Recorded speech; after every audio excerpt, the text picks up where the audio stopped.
저는 서울에서 내년에 대학에 들어가는 딸과 같이 살고 있는 42세 여성입니다. 오늘 작심하고 글을 올리는 이유는 세상에서 가장 악독하고 파렴치하며 인간 말종 같은 두 남자에 대한 이야기를 여러분들에게 들려드리기 위해서예요. 그중 한 명은 제 전남편입니다.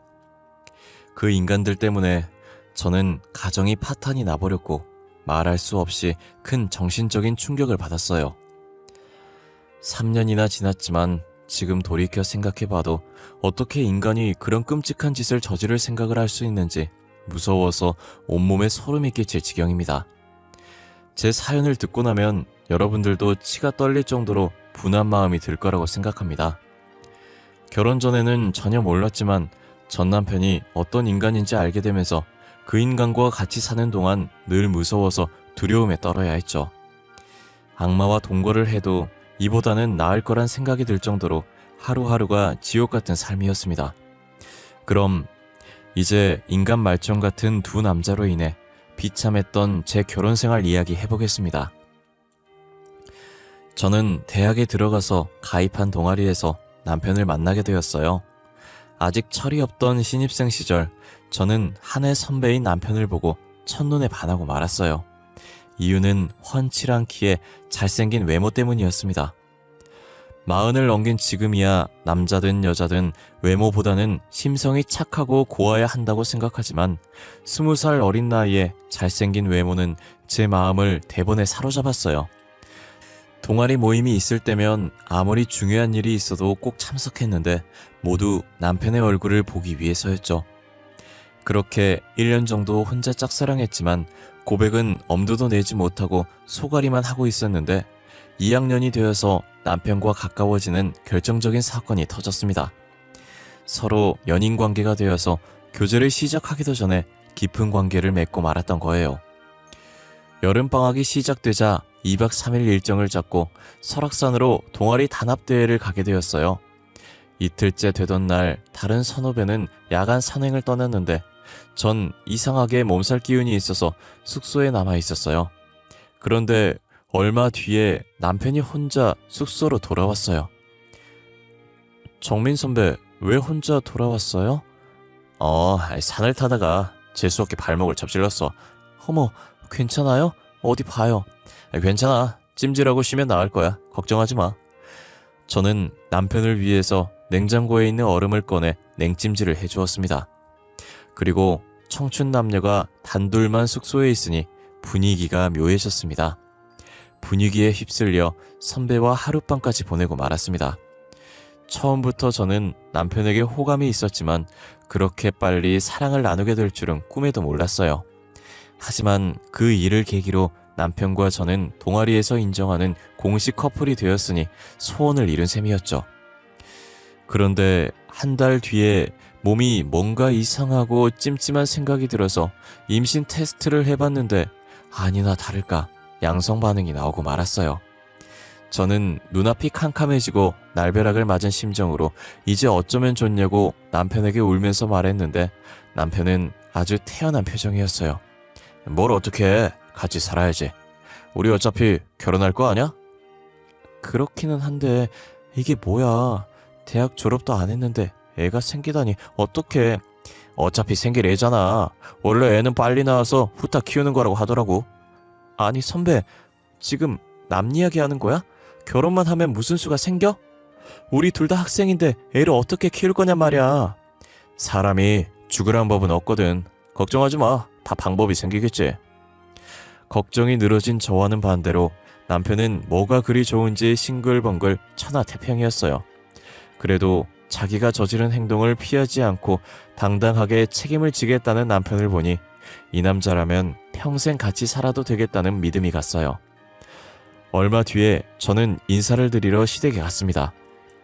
혼전 임신을 아는 시아버지는 제가 인사를 드려도 얼굴을 휙 돌려버리셨어요. 그리고 남편에게 짜증을 내시는 겁니다. 호적에 잉크도 안 마른 놈이 어디서 못된 것만 배워서 애부터 만들어? 아주 잘하는 짓이다. 시아버지의 말에 저는 부끄러워 얼굴이 달아올라 고개를 숙였는데 시어머니가 나섰습니다. 이게 전부 당신 닮아서 그런 거라고요. 꿈 많은 처녀였던 나를 임신시켜서 인생을 완전히 망친 사람이 누군데 그래요? 아이, 그때하고 지금하고 세상이 같아? 옛날에야 손이 귀하니까 애부터 만들었지만 요즘 덮어놓고 임신부터 하는 사람이 누가 있어? 시끄러워요. 아무튼 다른 사람은 몰라도 당신은 세기 임신을 따질 처지가 아니에요. 알았어요? 아이, 나 원참...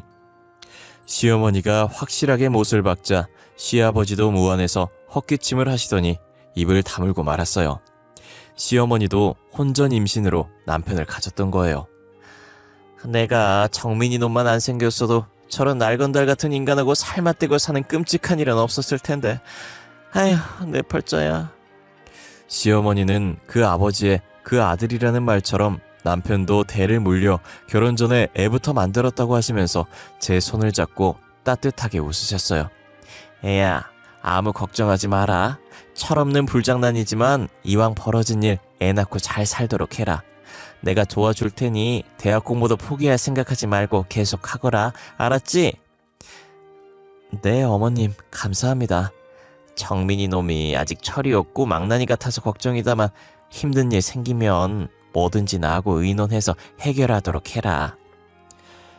시어머니의 말을 들으니 앞날이 걱정되어서 무거웠던 마음이 조금은 가벼워지고 자신이 생겼습니다.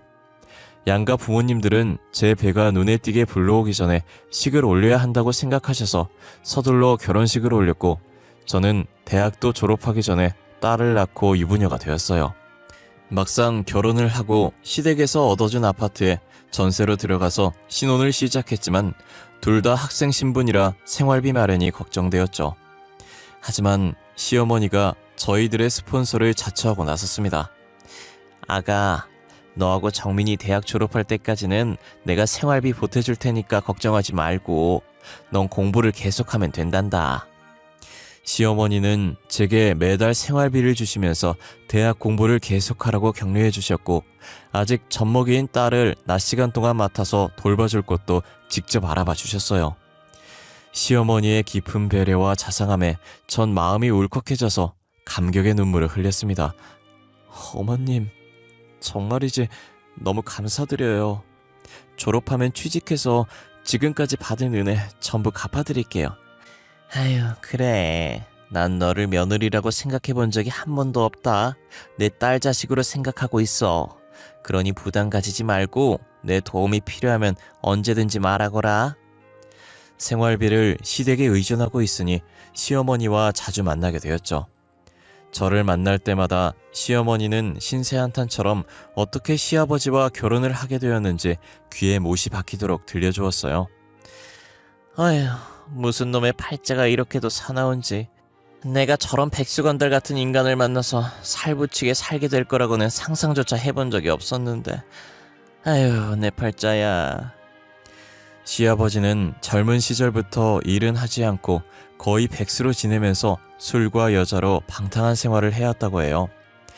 둘은 어려서부터 같은 동네에서 살아서 친하게 지내는 오빠와 여동생 사이였고 중고등학교를 다닐 때는 불량한 애들이 시어머니를 괴롭히고 돈을 빼앗거나 하면 어김없이 시아버지가 나서서 그 애들을 혼내줬다고 하네요.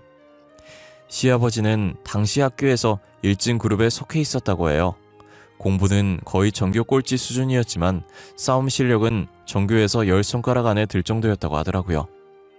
그런 시아버지가 든든하고 믿음직스러워서 친오빠처럼 의지하면서 지냈지만 시어머니의 집안에서는 당연히 학교에서 말썽만 피우고 다니는 시아버지와 가까이 지내는 걸 탐탁지 않게 생각하셨죠.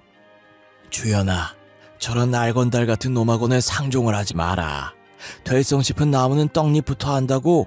지금도 공부는 안중에도 없고 늘 사고만 치고 다니는데 분명히 건달로 지낼 거야. 엄마, 종철이 오빠를 너무 싫어하지 마. 알고 보면 착하고 순진해. 뭐야? 주연이 너 설마 그놈 좋아하는 거야? 그냥 좋아하는 동네 오빠일 뿐이야. 너 혹시라도 이상한 생각하면 절대로 안 된다. 걱정하지 마. 나도 종철 오빠랑 결혼할 생각은 조금도 없으니까. 엄마의 걱정에 시어머니는 결혼할 것도 아닌데 친하게 지내면 어떠냐고 하면서 대수롭지 않게 여겼다고 해요. 고등학교를 졸업한 시어머니는 대학을 가지 않고 장사를 시작하셨다고 합니다. 여자가 대학은 나오면 뭐하니? 그저 빨리 사회생활하면서 돈이나 모으다가 좋은 남자 만나서 시집이나 가는 게 최고야. 시어머니는 옷가게를 운영하던 엄마의 권유로 옷가게에서 일을 거들면서 장사를 배우기 시작했어요. 그리고 몇 년 뒤에는 시어머니가 완전히 맡아서 운영하면서 옷가게 규모는 더 커졌다고 해요. 그때부터 시아버지는 옷가게에 자주 드나들기 시작했고 시아버지의 끈질긴 유혹과 구애를 못 이겨서 어쩌다 술을 마시고 몇 번씩 밤을 같이 보냈대요. 그러다 그만 임신을 하게 되었다고 하더군요. 애까지 생겼으니 이제 넌 내 여자야. 다른 생각하지 말고 빨리 결혼해서 같이 살자. 뱃속에 든 내 자식과 마누라는 끝까지 책임질 거야. 시어머니의 부모님에겐 날벼락 같은 일이었죠. 설마 했던 일이 현실이 되자 기가 막혔지만 애까지 생겼고 온 동네에 소문이 파다하게 퍼진 마당에 둘의 결혼을 반대할 수 없어서 울며 겨자 먹기로 허락하고 말았던 겁니다. 어쩌면 처음부터 시아버지는 시어머니가 임신을 하기를 바랬는지도 모르는 일이란 생각이 들어요. 그걸 빌미로 시어머니와 결혼을 할 생각이었을 테니까요. 시아버지는 결혼 후에도 일을 해서 가족의 생계를 책임질 생각은 눈꼽만큼도 하지 않고 친구들과 어울려 방탕한 생활을 이어나갔고 생계는 옷가게를 운영하던 시어머니가 전적으로 책임져야 했죠. 다행히 장사가 잘 되어서 시어머니 혼자 벌어도 먹고 사는데 큰 지장은 없었다고 해요. 어쩌다 시아버지 같은 한량을 만나서 고생을 해왔지만 시어머니는 억척 같았고 생활력이 강한 여성이었어요. 생계를 전적으로 의존하다 보니 돈 문제가 나오면 시아버지는 큰 소리를 치다가도 꼬리를 내려야 했죠.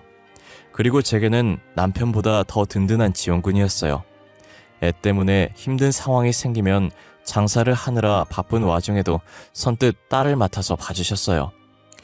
제가 염치불구하고 딸을 맡기러 가게로 갈 때면 시어머니는 늘 웃으며 맞아주셨습니다. 안 그래도 우리 소영이가 보고 싶었는데 내 마음을 어떻게 알고 데리고 왔니? 자, 이거 얼마 안 되지만 용돈에 보태 써라. 어머니, 늘 이러시면 제가 너무 미안해요. 괜찮아. 엄마가 딸한테 용돈 좀 주는 게 무슨 대수니? 대신에 정민이 놈한테는 비밀이다. 알았지? 이렇게 저를 친엄마보다 더 살갑게 보살펴 주셨습니다.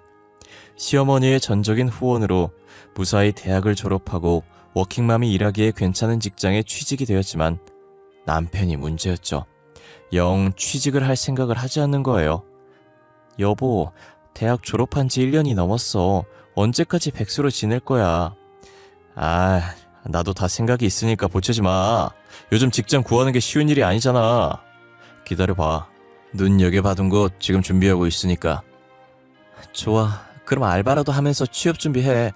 당신은 이제 딸 자식이 있는 가장이란 말이야.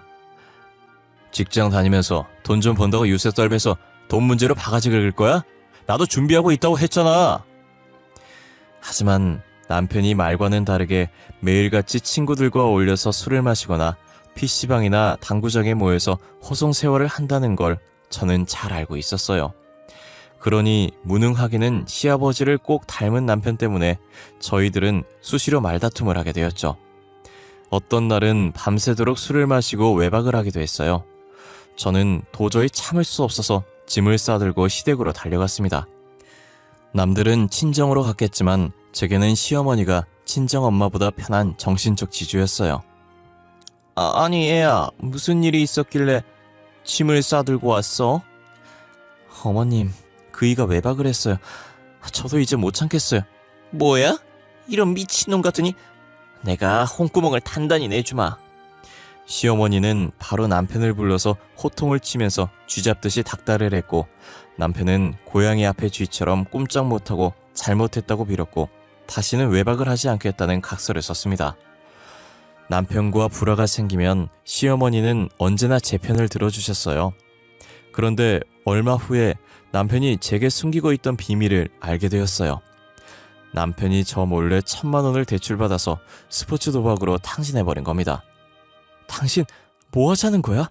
백수 주제에 빚을 내서 도박을 해? 말이 된다고 생각해? 그게 심심풀이로 하다가 그만. 앞으로 안 할게. 그러면 되잖아. 남편은 미안한 기색도 없이 변명을 늘어놓았고 저는 화가 치밀어서 시어머니에게 달려갔습니다. 사정을 들은 시어머니도 머리끝까지 화를 내셨어요. 이런 천하의 못된 놈 같으니 놀고 먹으면서 마누라한테 얹혀 사는 주제에 몰래 빚을 내서 도박을 해? 엄마, 그런 게 아니야. 곧 취직해서 다 갚을 거라니까. 시끄러워. 뭘 잘했다고 변명을 늘어놓는 거야? 당장 일자리 잡아서 빚을 갚든지 나하고 모자 관계 끊고 의절하든지 양자택일해. 뭐? 의절이라니. 엄마, 말이 너무 심하잖아. 이 녀석이 지금 내가 농담하는 줄 알아? 시어머니의 단호한 태도에 기가 질린 남편은 눈물까지 보이면서 백수생활 청산을 단단히 약속했어요. 그리고 며칠 뒤에 선배의 소개로 오토바이 배달 일을 시작했습니다. 힘들어. 다리 아파 죽겠네. 대학까지 나와서 이 짓을 해야 해? 남편은 일을 마치고 집에 오면 힘들어 죽을 지경이니 시어머니에게 말해서 일 좀 그만하게 해달라고 사정을 했지만 저는 못 들은 척했죠. 정 일하기 싫으면 직접 찾아가서 말씀드려. 그랬다가는 엄마한테 맞아 죽어. 그럼 입은 꾹 다무시고 계속 일하세요. 운동도 되고 얼마나 좋아. 진짜. 당신은 내가 골병 들어서 죽으면 좋아? 남편은 날마다 징징거렸지만 시어머니가 무서워서 감히 일을 그만두지 못했어요. 가장이 마음 잡고 일을 하니 이제야 집안이 제대로 돌아가는 것 같았어요. 남들처럼 평범한 일상을 보내는 사이에 딸아이도 탈없이 쑥쑥 자라서 고등학교 진학을 눈앞에 두게 되었죠. 그때 날벼락 같은 일이 찾아왔어요. 시어머니가 치매 진단을 받은 겁니다. 얼마 전부터 이상 행동을 하던 시어머니가 걱정이 되었어요. 늘 다니던 곳에서도 길을 잃어버리기도 하고 제가 묻는 말에 앞뒤가 전혀 맞지 않는 동문서답을 하기도 했어요. 그래서 병원으로 모시고 가서 검사를 받았는데 치매 초기라고 하더라고요. 그때부터 저는 치매에 좋다는 약을 백방으로 수소문했고 다니던 직장도 그만두고 옆에 붙어서 시어머니를 보살펴드리기 시작했어요. 하지만 시간이 지나면서 시어머니의 치매 증상은 점점 심해졌습니다. 이년아, 아직 밥도 안 차리고 뭐하고 있는 거야? 어서 밥 가져와. 어머니, 방금 전에 식사하셨잖아요. 누가 밥을 먹어? 난 안 먹었다. 네가 먹었지? 내 밥을 네가 다 먹었지? 어머니, 제발 이러지 마세요. 치매가 심해지자 시어머니는 식탐이 많아졌고 성격이 완전히 변하셨어요. 그렇게 저를 다정하게 여기면서 딸처럼 대해주시던 모습은 온데간데 없이 사라지고 저만 보면 험한 욕을 하고 거친 태도로 투정을 부렸습니다. 마치 변덕이 죽 긁듯 하는 서너 살 어린애를 대하는 것 같았어요. 하지만 모든 게 치매 때문이었기에 저는 꾹 참고 정성을 다해서 보살펴드렸습니다. 그런데 그때부터 시아버지의 수상한 행동이 시작되었어요. 시어머니가 치매로 정신이 오락가락하자 시아버지는 눈치를 보지 않고 아예 대놓고 젊은 여자와 어울려 바람을 피우고 다니시는 겁니다. 시아버지는 제가 보는 앞에서도 거리낌 없이 내연녀와 전화통화를 하면서 사랑한다느니 보고 싶어 미치겠다는 어이가 없는 말을 했어요. 아버님, 지금 뭐 하시는 거예요? 어머님이 치매라는데 걱정을 하기는커녕 다른 여자를 만나는 게 말이 되냐고요.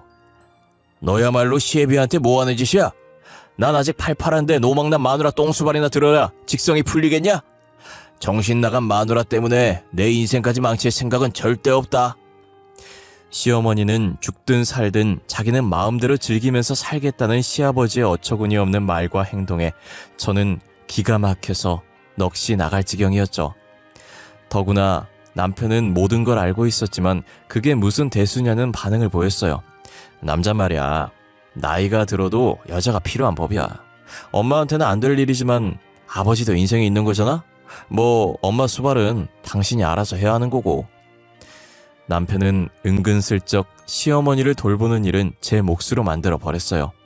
사실 남편은 시어머니가 치매 진단을 받고 성격이 달라진 후로 시댁에는 발길을 끊어버렸어요.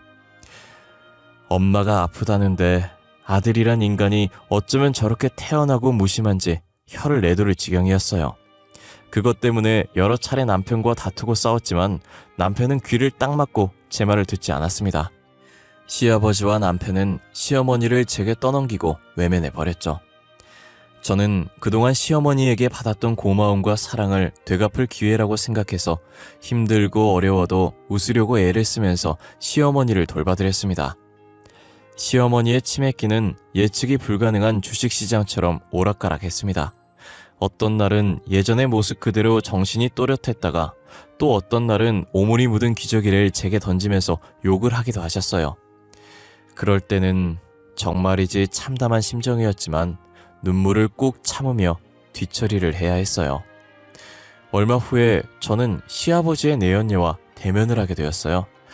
세아가, 오늘 4시 애미 상태는 어떠냐? 오늘은 괜찮으세요. 방금 잠이 드셨어요. 그러면 집 앞 카페로 잠깐 나오거라.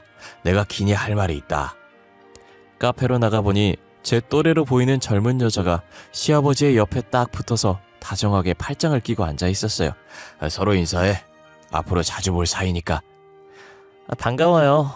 치매에 걸리면 친자식도 내다버린다는데 고생이 많겠어요. 그녀는 시아버지의 내연녀였고 저하고는 겨우 3살 차이밖에 나지 않았어요. 시아버지는 딸보다 어린 내연녀와 딱 붙어서는 뭐가 그리 좋은지 입이 귀에 걸려서 연신 웃고 있었습니다. 그런 꼴을 보니 저는 기분이 상해서 빨리 자리에서 일어나고 싶은 생각밖에 나지 않았어요. 무슨 일로 보자고 하셨어요? 그게 말이다. 아무리 생각해봐도 네 시애미를 요양원에 맡기는 게 좋을 것 같구나. 겉으로는 제가 너무 힘드니까 시설이 괜찮은 곳에서 치료를 받게 하자는 것이었죠. 하지만 속셈은 다른 데 있다는 걸 저는 잘 알고 있었어요. 걸리적거리는 시어머니는 요양원에 가둬버리고 내연녀를 아예 집안에 끌어들여서 살림을 차리겠다는 속셈이었죠. 저는 절대 그런 짓은 할 수 없다고 맞섰습니다. 아버님, 조강지쳐 버리고 잘된 사람 하나 없어요.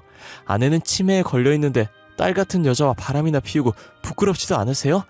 다시는 그런 말 하지 마세요.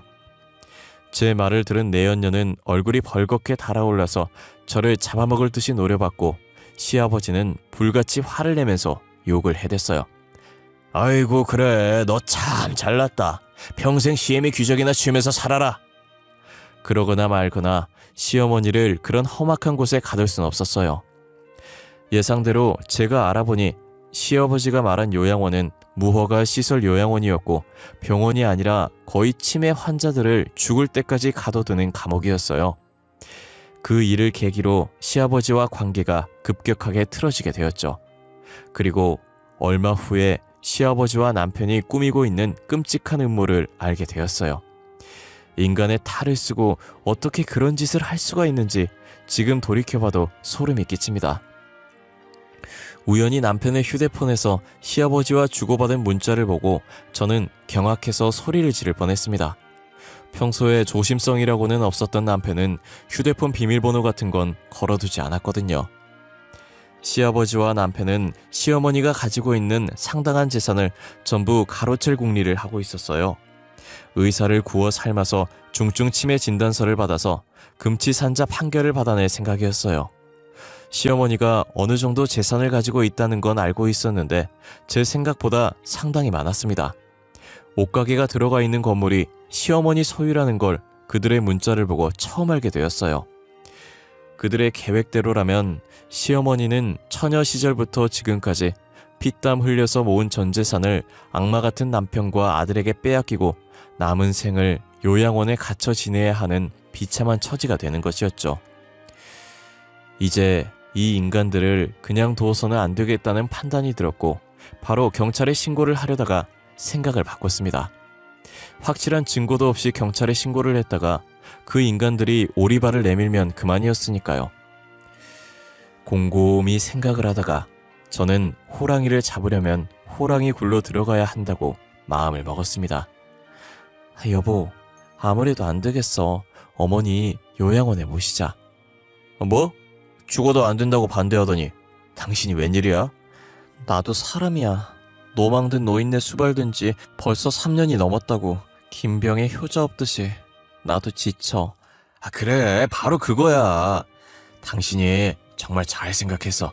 내가 아버지한테 말할게. 남편은 제가 생각이 달라지자 좋아라 하면서 바로 시아버지에게 달려갔습니다. 하지만 시아버지는 뭔가 미심쩍은 눈빛으로 저를 쳐다봤습니다. 아버님, 제가 생각이 짧았어요. 이제부터라도 요양원에서 치료를 받는 게 어머님한테도 도움이 될 것 같아요. 그리고 아버님한테도 좋은 일이고요. 나한테 좋다니? 그게 무슨 소리냐? 아버님, 저도 다 알아요. 어머님이 가진 재산이 상당하잖아요. 이제 아버님이 가지셔야죠. 사람보다는 돈이 중요하죠. 그래. 치매로 정신이 온전치도 못한 할망구 때문에 우리들 인생을 종칠 수는 없잖아. 야, 이제야 너하고 말이 통하는구나. 시아버지도 제가 한편이 되었다고 마음을 놓았어요. 며칠 후에 시어머니는 감옥 같은 더러운 요양원에 입원을 하게 되었습니다. 시어머니는 불안한 눈빛으로 저를 쳐다보았지만 저는 외면하면서 속으로 어머님 조금만 참으세요. 제가 저 인간들 피눈물이 쏙 빠지도록 해줄게요 하고 단단히 다짐했습니다.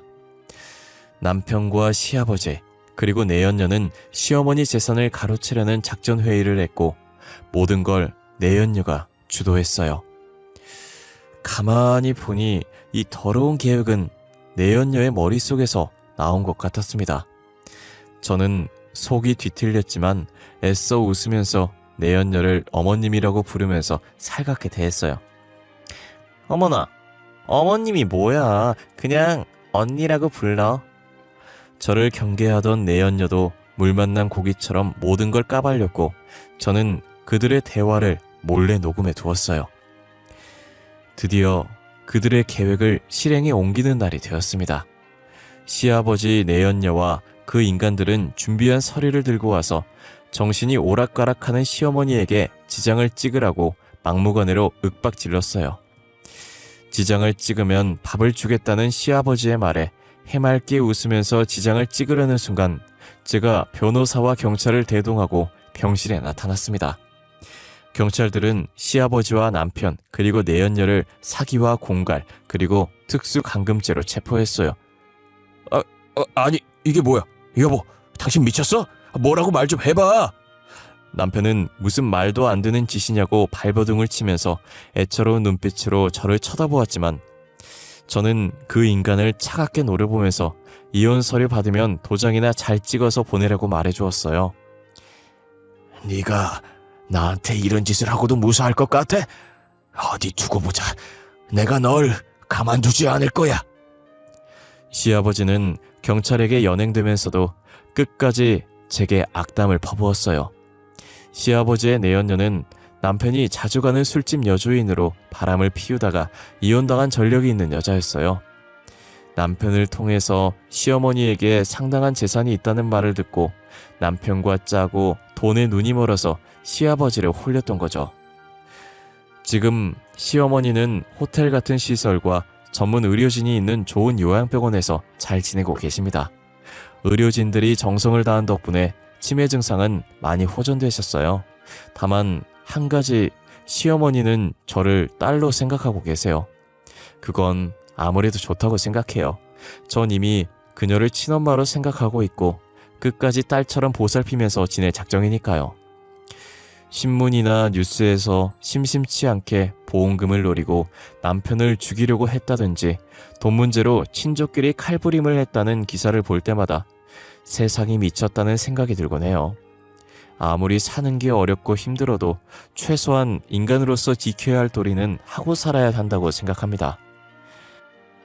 여러분들도 돈에 눈이 멀어 인간의 도리를 저버리는 일이 없기를 바랍니다. 긴 글 읽어주셔서 감사드리며 오늘도 행복한 꿈 꾸시고 건강하시길 바래요.